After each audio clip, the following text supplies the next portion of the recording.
Bonjour à tous, donc voici la deuxième partie d'enseignement des guides et là je parle des enseignements de base. Il y aura plusieurs parties des enseignements des guides, ce que je capte et ce que je canalise pour vous, des enseignements que je reçois depuis longtemps, depuis l'enfance. Donc je ferai plusieurs vidéos et on montrera dans les niveaux. Là, c'est vraiment des niveaux de base qui sont accessibles à tout le monde, j'ose espérer. Je vous remercie de vous abonner, de liker, de partager, de mettre un pouce bleu. Et je vous remercie vraiment tous mes abonnés de votre écoute et des nombreux commentaires fort intéressants d'ailleurs que vous postez qui contribuent au partage et qui est bénéfique pour tout le monde. Je vous invite aussi à regarder mes autres vidéos, voilà. Enseignement des guides, donc j'ai fait un petit post-it parce que quand j'ai écrit, je prépare la vidéo avant et je pars en écriture inspirée. C'est presque de l'écriture automatique, hein, sauf que l'esprit ne va pas posséder ma main, mais je me mets en canalisation avec les guides et ils vont compléter au fur et à mesure ce que j'écris. Donc c'est pour ça que j'ai besoin d'un petit post-it. Alors je vais faire la différence dans ces enseignements entre ce que l'on reçoit des guides, vraiment des enseignements purs. Je vais vous expliquer que l'on reçoit comme des dossiers zippés la nuit et qu'on va dézipper au fur et à mesure, ou en canalisation, ou quand notre âme s'incarne, elle a déjà reçu des enseignements dans l'au-delà et elle va s'incarner avec ces enseignements des pré-acquis, on va dire, qu'elle va pouvoir aller piocher dedans au fur et à mesure. Donc on peut dire que la personne qui s'incarne avec ses pré-acquis aura une sagesse intérieure, une grande philosophie de vie, mais parce qu'elle aura reçu des enseignements dans l'au-delà, elle va à l'école des guides. Je ne sais pas si je vous en ai déjà parlé, mais là-haut on peut suivre des enseignements quand on n'est pas incarné. On va dans une forme d'école avec plusieurs autres âmes. Et après, au fur et à mesure de l'évolution de notre âme, on va recevoir des enseignements individuels et parfois on peut aller passer un temps avec un guide qui va se déplacer avec nous, voyager, nous montrer des choses. Donc c'est vraiment des enseignements sur le terrain, ça peut être dans d'autres dimensions, sur d'autres planètes, vraiment des formations. Nous sommes très proches des guides ou d'un guide et on va participer aussi à des réunions, des classes. On a vraiment des classes, des cours même. On va apprendre énormément de choses. Et aussi quand on est sur Terre, par des images, par la clairvoyance, la clairaudience. Là, je vous parle vraiment du côté médium et ce n'est pas seulement pour les flammes jumelles, c'est vraiment pour tout le monde, accessible à tout le monde. Donc ça, c'est ce que l'on capte des guides et après, l'éveil pour beaucoup de personnes va contribuer aussi à une évolution personnelle. Donc sur Terre, on vous demande une recherche personnelle. Vous pouvez vous instruire, voir des conférences, écouter d'autres personnes, discuter, dialoguer, communiquer, partager, lire des livres, vous instruire et vous continuez à vous auto-former, c'est une auto-formation et aussi vous continuez à recevoir les enseignements des guides qui peuvent vous corriger au fur et à mesure de votre formation individuelle, là on va dire. C'est vraiment des formations qui sont ciblées. Alors là-haut aussi, on peut faire des stages, hein, comme je vous ai dit, vraiment des stages sur le terrain, la pratique vraiment qui peut être parfois difficile aussi hein, quand même. Donc les enseignements de base, on continue. Alors je ne sais plus trop ce que je vous ai dit avant, mais ce n'est pas grave si je me répète, parce que je me répéterai sous une autre forme et ça va vous permettre peut-être de mieux comprendre et c'est toujours bien de répéter les choses. Donc d'abord le respect, c'est un des enseignements de base. Respecter son environnement. Donc on va vous apprendre à respecter la Terre Gaïa et pourquoi pas entrer en communication avec l'esprit de la Terre Gaïa, l'esprit de la nature, l'esprit des arbres, des pierres, des animaux, Notamment, j'ai déjà plein d'idées qui me traversent l'esprit. Ils me disent, voilà, il faut que tu leur expliques ça et ça. Les guides sont là, ils sont bien présents. Effectivement, on peut aussi canaliser des animaux totems qui vont contribuer au respect que nous aurons des animaux, de mieux les comprendre, de comprendre que ce sont des intelligences vivantes, que les animaux sont intelligents, ce sont des êtres sensibles. Et aussi, par exemple, on va apprendre sur Terre en auto-formation, donc individuelle, à utiliser des pierres, par exemple en lithothérapie. Mais là où ils vont nous montrer aussi comment entrer en contact avec les pierres. Moi, je peux le faire en posant la main dessus ou en tenant des cristaux et on remonte dans les mémoires ancestrales, dans la mémoire de la pierre. Donc si elle est pure, on peut remonter très loin. Et si quelqu'un l'a touchée avant et qu'elle n'a pas été purifiée, cette pierre, on va aller dans la mémoire de la personne, on aura des informations sur la personne qui a touché la pierre avant. Tout cela, là, dans le fait de toucher la pierre, c'est toucher la matière. Mais on peut entrer aussi en communication avec l'esprit de la pierre et ça peut être aussi les gardiens des lieux qui sont dans les pierres. Donc par exemple les menhirs, c'est très intéressant d'aller vers des menhirs et pourquoi pas de les toucher. Moi j'ai déjà eu un guide qui est sorti d'un menhir à Karnak et que j'ai eu pendant des années et c'est avec lui que j'ai écrit mes premiers livres en écriture automatique. Donc c'est vraiment intéressant de voir les esprits de la pierre. Alors, ce n'est pas des esprits de la pierre, c'est des esprits qui peuvent se mettre dans une pierre où le menhir peut servir de vortex, de porte de passage entre plusieurs dimensions. Donc, c'est important parce qu'on aura vraiment des informations pareil, j'ai encore plein d'images qui traversent, sur des sites archéologiques. Alors par exemple, si vous allez vous promener dans des camps romains, dans des camps druidiques où il y a des murs par exemple, vous pouvez poser la main sur les murs et vous allez remonter dans le temps et pourquoi pas avoir des informations. Moi j'ai eu des informations sur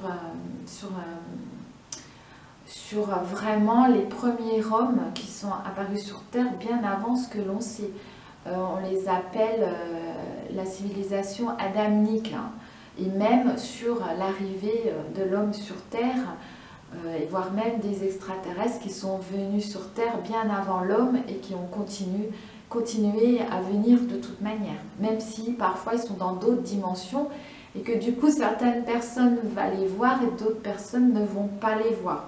Les gens qui sont médiums peuvent voir des ovnis un peu partout, pas seulement sur des sites telluriques, mais en général les ovnis se placent sur des sites telluriques, mais aussi sur les crop circles. Et alors que ce soit les ovnis qui ont fait les crop circles, les extraterrestres ou pas, c'est pas le problème. En attendant, quand vous allez sur des crop circles qui sont souvent placés sur des sites telluriques, très souvent il y a quand même des ovnis dans le coin, voire même carrément au-dessus des crops que j'ai déjà perçus. Pas forcément des bons ovnis, ça peut être des mauvais. Donc respect de l'environnement, donc là c'est vraiment général ce que je vous ai dit, hein, que ce soit archéologique. D'ailleurs une fois j'étais sur un lieu et j'ai voulu tester le lieu, sentir comme ça les énergies, et l'esprit de la pierre, c'était vers un menhir, m'a fait me placer sur une ligne Perret, là où j'étais mieux parce que les énergies étaient tellement négatives autour, c'était une cheminée cosmotellurique négative. Et donc elle m'a fait me placer là où je risquais le moins, donc elle m'a protégée. Et dans cet endroit-là, quand je suis remontée comme ça dans le temps, en captant les énergies de la Terre avec ma main, comme ça, je fais comme ça, j'ai vu passer des dinosaures. Et effectivement, c'était très drôle, parce que je me disais, oh là là, en vision, j'ai vu ça, c'était vraiment magnifique, c'est magique, hein.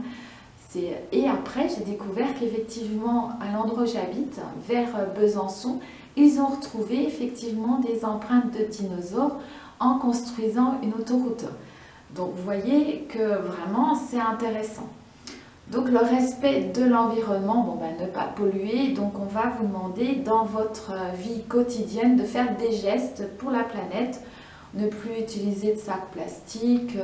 Par exemple, moi je ne prends pas ma voiture une journée par semaine je vais à pied, enfin vraiment des gestes écologiques pour la planète et vraiment respecter les arbres, par exemple pas couper forcément des sapins pour Noël, enfin aimer la nature, elle vous rendra bien, voilà ce que j'entends comme message pour vous. Aimer la nature, elle vous rendra bien, sachant que la nature peut aussi vous purifier. Si vous allez sur des lieux telluriques, ça va vraiment nettoyer votre aura et vos chakras. Et si vous allez dans la nature toucher des arbres, ça peut aussi vous soigner, hein, vraiment, le mal de dos, tout ça, ça peut guérir. Si vous savez ressentir les énergies. En tout cas, ça vous fait le plus grand bien d'aller marcher dehors, on vous le conseille. Ça, c'est un enseignement de base, j'ai peut-être survolé, je reviendrai peut-être dans d'autres vidéos. Alors, vous pouvez aussi étudier la géobiologie, ça c'est vraiment intéressant. En tant que médium, on peut aller sur un lieu, en tant que magnétiseur, on peut aller sur un lieu. Les médiums auront des visions, et les magnétiseurs, ils vont peut-être ressentir les choses au niveau des ressentis. On peut aller avec un pendule qui donnera des indications. Et tout ça, effectivement, ce n'est pas scientifique, ce sont des ressentis. Mais parfois, on peut vérifier après, en ayant d'autres informations scientifiques cette fois-ci, que ça se recoupe, en général. Ne pas oublier de rentrer en contact avec le gardien des lieux, lui demander la permission pour bénéficier des énergies des lieux. Donc vous pouvez avoir d'autres détails dans des livres plus sur la géobiologie. Les guides vont vous enseigner à manger moins de viande. Alors non seulement ils vont vous demander gentiment, en fait ils vont demander d'une certaine manière. Moi ils m'ont envoyé vraiment des visions un peu d'horreur, par exemple des poussins qui passaient dans des machines qui les écrasaient, ou des chevaux malades en Pologne par exemple, qu'on retrouve dans les lasagnes, enfin bon bref, donc il me montre vraiment les animaux qui souffrent, qui sont malades, qui sont malheureux et qu'on nous les fait manger comme ça. Par exemple, il me montre la mer qui est polluée quand même par Tchernobyl, Fukushima, enfin tout ce qu'on met dedans. Et du coup, j'ai pas envie de manger du poisson ou du thon ou des crevettes voilà, ou de la viande. Et alors ça demande aussi un apprentissage sur Terre, comment remplacer les protéines, etc. Il y a des recettes très très bonnes de tofu. Moi je vous conseille le tofu aromatisé, tomate, tout ça. On le fait bien revenir dans l'huile d'olive. Je vous donne une recette de cuisine. Et vraiment, ça peut vraiment remplacer la viande si vous faites des spaghettis bolognaise. Enfin, on trouve quand même le tofu sous différentes formes. Et c'est vraiment, même en forme de saucisse, hein, pour la choucroute par exemple. Et franchement, ça remplace bien la viande avec des œufs, avec des amandes, avec voilà. Mais ça vous demande aussi, c'est vraiment un apprentissage, il faut se renseigner, faire des repas. C'est sur l'hygiène de vie complète, c'est sur la vie quotidienne. Vraiment un changement intérieur fondamental de vraiment changer notre manière de vivre. Alors manger moins de viande ou pas du tout de viande, donc on vous incite, on vous encourage à devenir écologique, à manger bio aussi, bio et vegan, végétarien. Sachant, alors moi j'étais contente, ça fait vraiment 2 ans que je fais ça, que je mange que du bio et j'essaye végétarien. Et j'avais un kyste et il a disparu et le médecin n'a pas compris pourquoi. Il m'a dit c'est quand même inexpliqué, à votre âge ça disparaît pas comme ça. En même temps je me suis magnétisée puisque je fais des soins énergétiques et je me suis beaucoup magnétisée à cet endroit-là. Et en faisant une échographie, une radio, le kyste avait complètement disparu et le médecin ne comprenait pas. J'ai dû lui expliquer que j'étais magnétiseur. Donc comme quoi, et là j'ai vraiment la preuve radio, on a parfois des preuves pour ceux qui sont des zététiciens, je crois qu'on dit comme ça, la zététique, des gens qui croient en rien. Il faut savoir qu'on n'avance pas comme ça non plus, on a aussi des preuves médicales ou scientifiques, là c'est vraiment la médecine, c'est une science, qui nous fait dire que effectivement, moi je pense quand même que si on fait vraiment attention à son hygiène de vie et à son mode alimentaire, il y a quand même des maladies quand même qui vont disparaître. Si on enlève les colorants, les pesticides, toute la chimie, les antibiotiques que l'on absorbe dans l'alimentation, vraiment on soigne son corps, on se respecte soi-même et d'abord c'est respecter son corps. Vraiment c'est une leçon, un enseignement des guides de base, c'est l'hygiène de vie. Hygiène de vie, c'est l'alimentation, le respect de soi, mais aussi le repos, dormir suffisamment. Alors pas boire d'alcool, pas fumer de cigarettes, ça c'est évident, mais comment ils ont fait les guides pour m'inciter à fonctionner mieux? Ils m'ont dit, bah, écoute, ils m'ont montré que j'étais sur un vélo et que je faisais du surplace et que je pédalais la tête dans le guidon. Ils m'ont dit, tu pédales et tu n'avances pas. Mais eux, ce qu'ils voulaient dire, c'était tu n'avances pas spirituellement. Effectivement, tu t'agites dans ta vie de tous les jours, tu cours partout, tu travailles beaucoup, mais au final, qu'est-ce que tu as? Tu n'as rien, tu es fatigué, tu t'épuises et c'est pas que tu rames dans le vide, mais tu n'es peut-être pas assez organisé. Donc vraiment, des fois, des périodes de repos, de bon sommeil, ne pas s'agiter dans le vide. Et les guides vont nous enseigner à encore mieux organiser nos journées et ils vont nous donner l'énergie nécessaire. Quand on sait capter des énergies, ne pas hésiter à demander à l'archange Michel ou Raphaël de nous donner de l'énergie, ça le font. C'est comme les gens qui ne mangent rien et qui vont prendre l'énergie dans l'air ambiant. C'est ce que l'on peut faire. Les guides vont nous donner de l'énergie qui fait qu'on n'est pas si fatigué que ça et qu'on peut faire beaucoup d'activités. Comme moi, j'ai 2 métiers et bon, ça me demande de l'organisation. Par contre, je dors bien la nuit, forcément. Et on gagne en efficacité, vraiment. C'est vraiment réfléchir sa vie. C'est pas donner du sens à sa vie, parce que pour moi, la vie a un sens déjà. Il n'y a pas besoin de donner du sens à sa vie. Le fait d'être incarné sur Terre, le sens, c'est vraiment vivre son incarnation. Mais c'est réfléchir sa vie intelligemment et pas comme on vous l'enseigne à l'école. Il va falloir vraiment une réflexion sur qu'est-ce que je fais, même le matin, quand je me lave les dents, avec quoi je me lave les dents, comment je me lave, les produits que je mets sur ma peau, qu'est-ce que je mange, qu'est-ce que j'absorbe comme eau, comment je dors, comment je conduis, comment je me comporte avec les autres. Mais déjà, les gestes, les paroles et les actes, mais les actes, qu'est-ce que je fais déjà pour moi, pour mon corps, après pour les autres, mais déjà pour soi.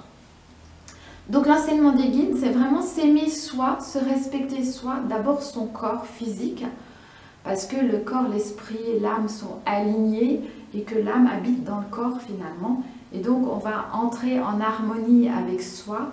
Et ça c'est un autre enseignement, d'harmoniser, alors ça c'est vaste aussi comme sujet, parce que harmoniser son corps, son esprit, donc son inconscient, son ego, son mental, mais aussi les différents corps subtils. Il faut qu'ils soient soignés, guéris. Ça peut être par des soins énergétiques, ce que je fais en soins énergétiques. Mais s'aimer soi, c'est entrer en harmonie avec les différents aspects de soi-même et ne plus être dans la dualité. Donc déjà, être droit dans ses bottes, être carré, être congruent, être en cohérence avec soi, avec ses actes. Alors ça, c'est vaste comme programme, mais ça passe par une bonne hygiène de vie, déjà. Un autre enseignement, bon, je vais continuer sur entrer en harmonie avec soi. Comment ils ont fait les guides pour me montrer? Alors je suis partie en ovni avec eux, parce que je fais des voyages astraux. Parfois je pars avec les guides, comme ça, en voyage astral. Ils m'ont fait entrer dans un ovni, dans une pièce où il y avait vraiment beaucoup de couleurs pastel, mais beaucoup plus que sur Terre, avec une musique vraiment douce. Et j'ai senti que c'était harmonieux, vraiment une grande harmonie, et que ça harmonisait mes corps subtils.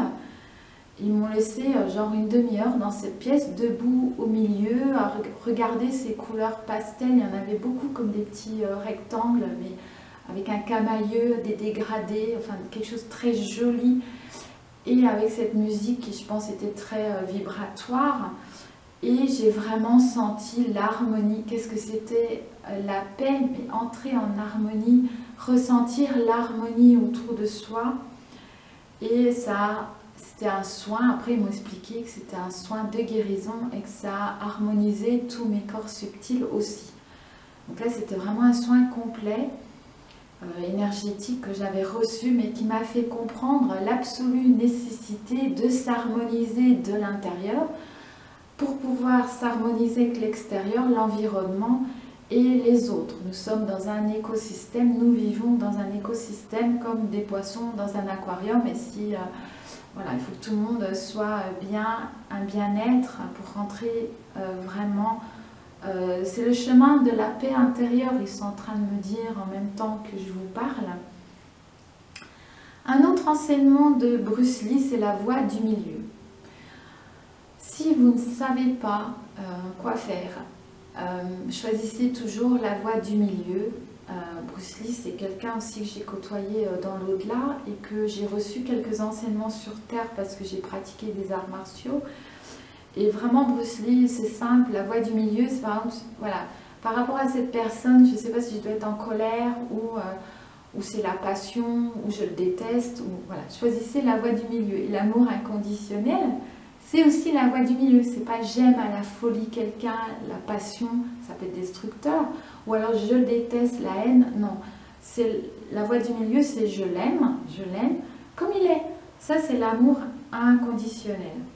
Et c'est vrai que là-haut, les guides nous aiment comme on est, et la source m'a dit, même les êtres, on va dire maléfiques, mais ça c'est un jugement de ma part, mais la source ne juge pas comme ça, il n'y a pas de jugement de la source. Il aime toutes ces créatures comme elles sont, et il n'y a pas de pardon, il n'a pas à pardonner,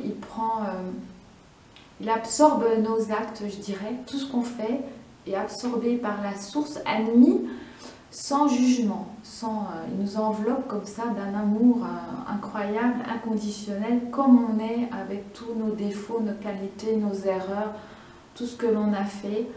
Tous et tout le monde sont aimés de la source. C'est vraiment un enseignement aussi. Il n'y a pas de pardon, la source ne pardonne pas, elle n'a pas besoin de pardonner. Je sais qu'il y a d'autres médiums qui ont reçu le même message que moi, c'est pour ça que j'en parle là, que la source n'a même pas à nous pardonner, elle nous aime comme on est. Il n'y a pas de jugement, vraiment. Avec Bouddha, donc un des guides pareil que j'ai suivi, que ce soit là-haut ou sur Terre ou dans l'intra-terre ou à Shambhala, il va nous apprendre à méditer pour pouvoir vraiment aligner nos chakras, les ouvrir. La méditation, c'est pas faire le vide dans sa tête, c'est vraiment une ouverture des chakras pour comprendre la connexion avec tous et tout le monde. Ça peut s'expliquer par les cordes quantiques en science, c'est-à-dire que tout le monde est relié, on est vraiment relié, ou par le magnétisme. Donc apprendre à méditer, ça c'est important aussi, vraiment avec un alignement des chakras et pourquoi pas la circulation de la Kundalini qui va nous purifier de l'intérieur. C'est aussi un enseignement de la méditation que l'on reçoit.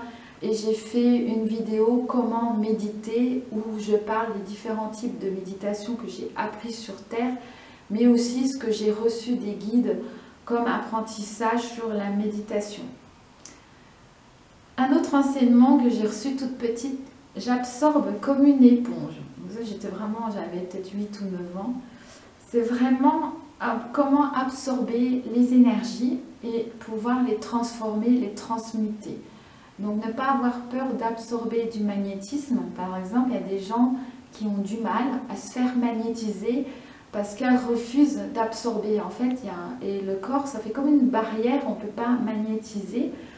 Donc vraiment, j'absorbe comme une éponge et ça me fera pas mal. Je veux dire, on a cette capacité de transformer les énergies négatives en positives, de pouvoir absorber comme ça des choses. Et c'est aussi comment dire, voilà, absorber les événements, c'est comme ils me disent toujours, rester calme dans la tempête, on absorbe les choses, mais finalement ça ne nous atteint pas en fait. On est comme le roseau, on ploie, mais on ne se brise pas, on peut absorber des choses. Donc vraiment j'absorbe comme une éponge, quitte après à être essorée, quoi, je veux dire, à être nettoyée, et c'est pour apprendre à transmuter les énergies. Ils nous apprennent la patience. Alors là, c'était un grand apprentissage.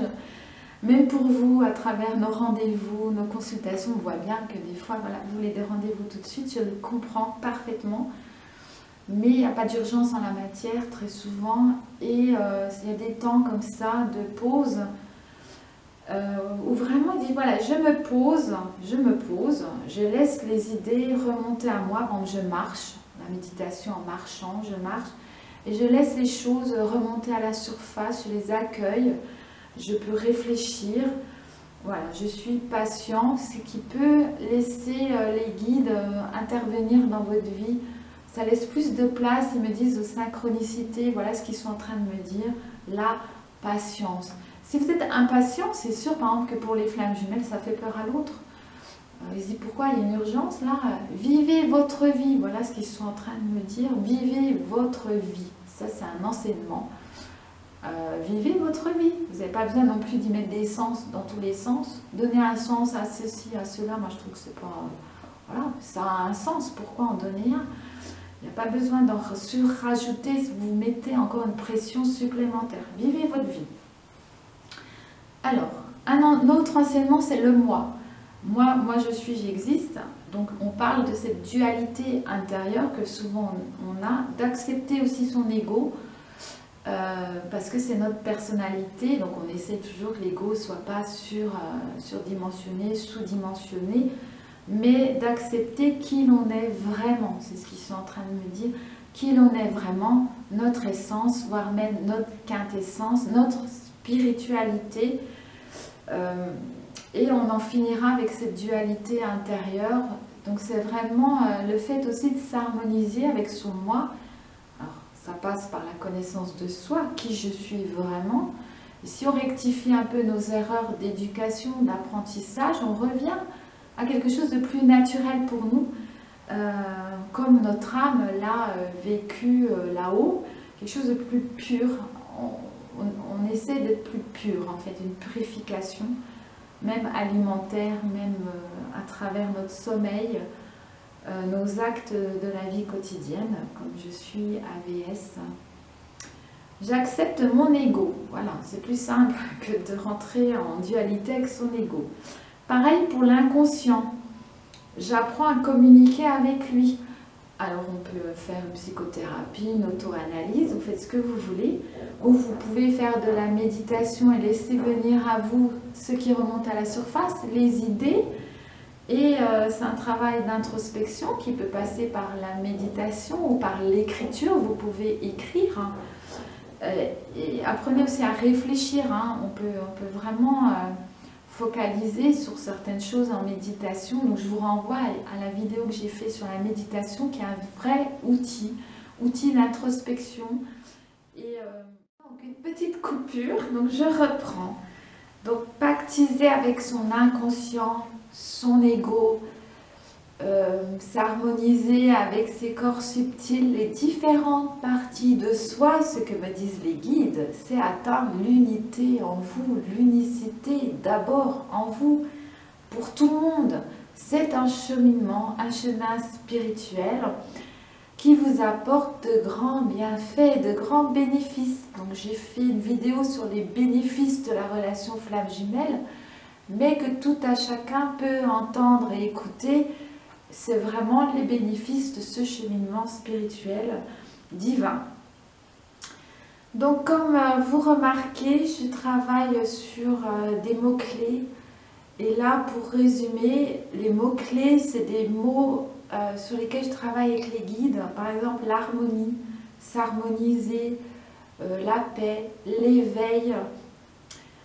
Et s'harmoniser, c'est vraiment atteindre sa propre complétude, être en paix avec soi, être aligné dans sa complétude et son accomplissement, après son accomplissement et son épanouissement, c'est s'épanouir comme une fleur de lotus.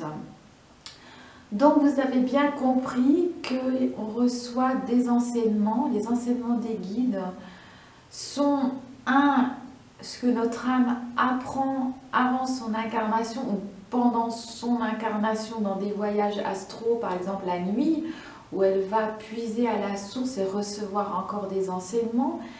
Ce que l'on reçoit grâce à l'éveil, donc une formation individuelle complète, ou qui est enclenché par l'éveil de la Kundalini, par les guides, par sa flamme jumelle. Mais même si on n'est pas flamme jumelle, on peut s'éveiller par sa propre conscience et amener à la conscience toutes nos parts d'ombre et y placer de la lumière.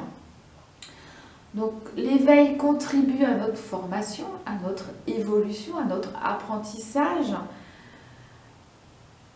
Donc ce que l'on canalise, notre propre éveil, et ce que l'on ramène aussi des vies antérieures, tout ce que l'on a appris dans le passé, dans nos vies antérieures, ce sont nos bagages, et nous avons aussi comme travail personnel de rechercher ce que l'on a oublié mais que nous avons conservé, que ce soit dans le corps causal ou dans notre corps, dans notre ADN par exemple, ou dans notre âme, nos anciens apprentissages, et là-haut ils peuvent vous aider à les réenclencher, à les raviver à vos souvenirs. Donc on a plusieurs formes d'enseignement. Qu'est-ce que je voulais dire? Donc il y a l'harmonie, vraiment entrer en harmonie, en paix, atteindre l'unité. C'est une forme d'évolution. Le respect, c'est une forme d'apprentissage, une meilleure hygiène de vie. Les mots-clés, c'est la patience, l'harmonie, la persévérance, l'endurance, l'organisation, l'efficacité, la liberté, liberté de recevoir ou non des messages, s'accepter comme on est, la connaissance de soi, l'amour inconditionnel, s'aimer soi, tout cela contribue à notre évolution et sera positif pour les autres. Un autre enseignement que j'ai oublié, donc il y a des enseignements que j'aurais oubliés, mais celui-là est très matériel parce qu'on vit dans un monde matériel sur la Terre Gaïa. Les guides aiment bien qu'on gère bien nos budgets. Ils partent du principe vraiment qu'on va d'abord gérer soi, après son couple, sa famille, sa maison, après notre village, notre ville, notre région et notre État. Et que si on ne peut déjà pas organiser notre famille, notre propre foyer, on ne pourra jamais organiser le reste du pays. Donc ça passe aussi par les biens matériels, et gérer son budget, c'est aussi gérer sa vie. C'est un équilibre entre le matériel et le spirituel, avec tout ce qu'il y a derrière tout ça. Mais les guides aiment bien qu'on gère bien notre vie. Ça veut dire aussi, par exemple, qu'on travaille bien à notre juste valeur, à notre juste mérite, et qu'on sait bien gagner de l'argent pour vivre, puisque c'est comme ça que cela fonctionne dans la matrice. Mais c'est atteindre un équilibre, parce que le cheminement spirituel, comme ils me disent là-haut, c'est la voie de l'abondance.